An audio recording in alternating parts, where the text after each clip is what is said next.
আপোনাৰ দেউতাৰ লগত এবাৰ কথা পাতোঁতে দেউতাই কথাৰ প্ৰসংগত কৈছিল যে তাৰ পঢ়া শুনাৰ যিটো মহিমা সেই মহিমাটো দেখিলেতো মানুহে বিশ্বাসেই নকৰিব। কিবা তেনেকুৱা বিশেষ মহিমা আছিল নেকি?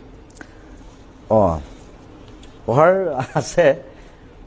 এতিয়া মেট্ৰিক দিয়াৰ আগতে যে আমি 3 মাহমান পাওঁ, গেপ পাওঁ এটা টেষ্ট পৰীক্ষাৰ পিছত।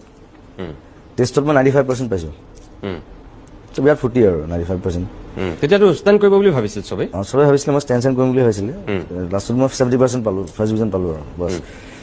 আৰু সেই 95% যে টেষ্টত পালোঁ, ভাবি ল'লোঁ মই পৰীক্ষা মই ষ্টেণ্ড কৰিলোঁ বুলি ভাবি ল'লোঁ আৰু তাৰপিছত পঢ়া শুনা বন্ধ কৰি দিলোঁ। যেতিয়া মন যায় অকণমান পঢ়োঁ আৰু মোৰ এজন ছাৰ আহিছিলে, লেহবৰ ছাৰ, তেওঁ এতিয়া মেজিষ্ট্ৰেট হয়। তেওঁ মোক মাজে মাজে পঢ়াবলৈ আহে। বাকী দেউতাই ইংলিছ চাই, লেহবৰ ছাৰ ইংলিছৰ কাৰণে আহে। আৰু ছাৰো এনেকুৱা মানে, ছাৰে এঘণ্টামান পঢ়াই কয় ব'লা ক্ৰিকেট খেলিবলৈ যাওঁ বোলে। গৈ পেলাই মোৰ লগৰবোৰে ফিল্ডত ক্ৰিকেট খেলি থাকে ফ্ৰণ্টত, তাত গ'লে ছাৰে গৈ পেলাই ক্ৰিকেট খেলি থাকে। তো মায়ে কয় ষ্টুডেণ্টটো একেই, ছাৰো একেই, কি হ'ব মানে গীটাৰ। ছাৰ খুব য়াং আছিলে তেতিয়া, খুব ভাল ছাৰ কিন্তু দেই, তেওঁ বেলেগ ধৰণে পঢ়াইছিলে, মোৰ মনত আছে এইটো।